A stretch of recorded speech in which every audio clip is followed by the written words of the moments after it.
අපි මේ එකතු කරපු බඩු රොයල් කාගෝ එකෙන් මේ වෙද්දී ලංකාවට යවල ඉවරයි. ඒ වගේම හිරු කාගෝයත් අපිට එකතු වුණා ඒ වැඩේට. බඩු එච්චර ලොට්ටයක් හම්බෙච්ච නිසා. ඉතින් ටොන් 40කට වඩා ලොකු ගාණක් කියන්නේ ඉතින් ඒක ඇත්තටම ලොකු ගාණක් නේ. ප්ලේන් එක අරන් යන්න පුළුවන් දෙයක. ප්ලේන් එක අරන් යන්න බෑ. ටොන් 40කට වඩා වැඩි.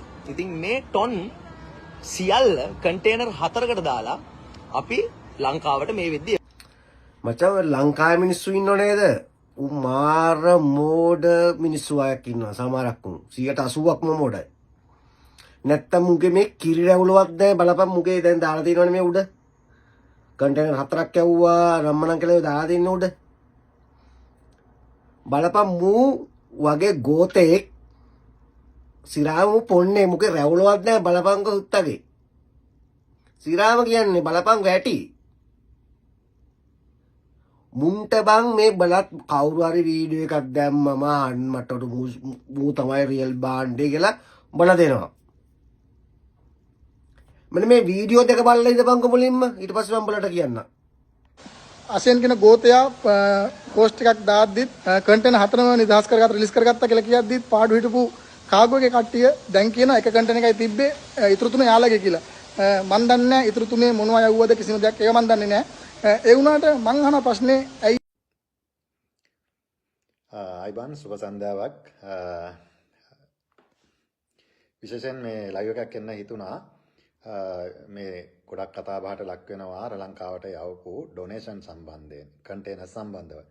ඉතින් පළවෙනිම කියන්න ඕන රොයල් කාගෝ අපි මේකට මූලිකත්වය ගත්තේ මේ ඒ දවසේ කියන්නේ එදා ওই අශෙන් වීඩියෝ කරන්න ඉස්සෙල්ලා අපි උදේ අතරම දැම්මා අපිට ඕන වුණා ලංකාවේ ව්‍යසනයටපත් වෙච්ච මිනිස්සුන්ට මොන හරි දෙයක් කරන්න ඕන කියලා. ඒකෙන් අපි අපේ කස්ටමර්ට කිව්වා ඔයාලා කැමති නම් අපිට බඩු දෙන්න අපි ඒ ටික ලංකාවට යවනවා කියලා. ඊට පස්සේ අශෙන් මේ වීඩියෝ එකක් දාන හවස දැක්කාම අපි කිව්වා ඔයාගේ බඩු දිනනවා අපි ඒව යවලා දෙන්නම් කියලා. ඉතින් සම්පූර්ණ මේ කොටස අපි රොයල් අපේ කාගෝ ආයතනය හරහා අපි නොමිලේ තමයි මේ සම්බන්ධයෙන් අපි වැඩ කටයුතු කරේ. අපි නොමිලේ shipping එක යවලා ලංකාවට යවලා දෙන්න.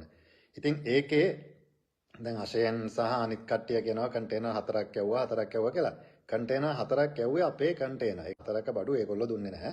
පළවෙනිම දේ අපි පළවෙනි දවසේ ගිහිල්ලා බර්ෂ වලින් අපි බඩු ගත්තා. අපේ ලොරිය ගිහිල්ලා අපේ වීඩියෝස් තියෙනවා අපේ පේජ් එකට ගියාම තියෙනවා. ඊට පස්සේ ඒ බඩු ටික ගෙනල්ලා අපි එදා දවල් එක කන්ටේනර් එකට ලෝඩ් කරා. හවස ලෝඩ් කරන වෙලාවේ එයාලා ලොරි දෙකකින් බඩු අරන් ආවා. එතන ඇත්තටම කට්ටියක් ආවා. මට හිතෙන්නේ 50ක 100ක ප්‍රමාණයක් ආවා. ඒගොල්ලෝ හිටියා බඩු ලෝඩ් කරනකොට මචං බල දැක්කනේ දැන් සීන් එකනේ. දැන් අපිට දැනගන්න ඕනේ මෙච්චරයි. අශෙන් බලගේ බඩු එක කන්ටේනර් එකකද යවුවේ කන්ටේනර් 4ක් යවුවා කියලා ඌ කියනවනේ. අනිත් මේ වරායනුක් කියනවා කන්ටේනර් එකයිලු ඇවිල්ලා තින්නේ. රේගුවෙන් කියන්නේ. අනිත් ඒවා වෙනමෙව්. ඒ වගේ යවුවේ මොනවද? මොකද මූ එදා ඉඳන්ම ඔය සජ්‍යලාගේ කියන්නේ UMP එකේ සල්ලි සුද්ධ කරපු ගෝතේ මූ ඇයි බික වැහුවේ? බල හේතුව දන්නවද? බික වැහුවේ හේතුව.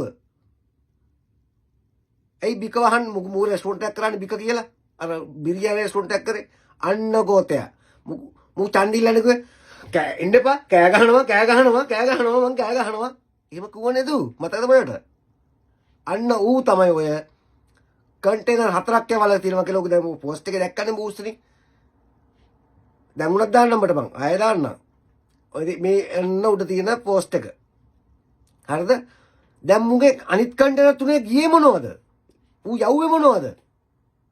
කාටද යවුවේ? ඔන්න ඔයලා බලන්න ඕනේ මුලින්ම. මූ නාමල්ට කුඩු යවුවද? නාමල්ට අයිස් යවුවද? නැත්නම් සජියට වෙන මොන හරි යවුවද? ඕ හොයලා බලන්න ඕනේ. දැන් මූ කන්ටේනර් 4ක් යවලා තියෙනවා කියලා තියෙනවනේ. අනිත් එක දැන් ප්‍රේගුවෙන් කියන්නේ මේ ඔය මේවා තියෙන වීලි හාර ඇවිල්ලා තියෙන එක කන්ටේනර් එකයි අනිත් තුන වෙන දෙයක් ඇවිල්ලා තියෙන්නේ. බල දැක්කනේ කියනවා අර මිනිහා. වීඩියෝ දෙක දැක්කනේ ඉස්සරි. ඔන්නෝක තීරණය කරපන්. මෙන්න මේ වගේ ගෝතයන්ට හවු වෙන්න එපා බං. හැමදාම බලට කියනවා. මේ වගේ සක්කිලි පොන්නොන්ට හවු වෙන්න එපා සිරාම. බලපන් මුගේ දරුවා කාගේ දන්නේ නැහැ. බලපන් දරුවගේ මූණ දිහා අපිට කියන්න හිතෙන්නේ නැහැ ඕවා. නැත්තම් මම කියනවා සිංහලෙන්ම ඔකගේ දරුවගේ තියෙන මෙන මූණක්. මුගේ නෙවෙයි දරුවා මං හිතන්නේ. බලපන් බොරුද කියලා. ඔගේ දරුවගේ ෆොටෝයක් කරලා ඔගේ ගෑණිගේ මූණයි තියලා බලපන් ගැලපෙනවද කියලා. නෑ. බ්ලැක් ඇමරිකන් වගේ කොල්ලා. සිරාම තරහ වෙන්න බෑ මෙහෙම කුවට මචං පාසල් කරනව නෙමෙයි අහිංසක මිනිසුන් දෙන දින සල්ලි මුන් මේ ඇවිලා අතල් ගන්නයි මුන්ගේ කුඩු ටික ගේන්නයි මුන් මේ ආණ්ඩුවට කෙලවන්නයි මුන් ඕක තමයි කරන්නේ අනිත් එක තමයි උඹලට විරාජ් පෙරේරා කියලා එකක් ඉන්නවා අර සින්දු කියන්නේ දන ගහගෙන ක්‍රිස්තියානි එකෙක් බෞද්ධාගමට අන උගේ පස්සේ ඉන්න මූ මොකද මුගේ නම හොඳ නැති නිසා මූ නම එළියට දාන්නේ නැහැ මචං ඔන්නෝක හවණින් බලා හොඳට දෙන ගණින් ඕක පොඩ්ඩක් බලන්න පුළුවන් බලපන් ආයේ මුන්ට නම් අවුෙන්න බෑ වස්තුවේ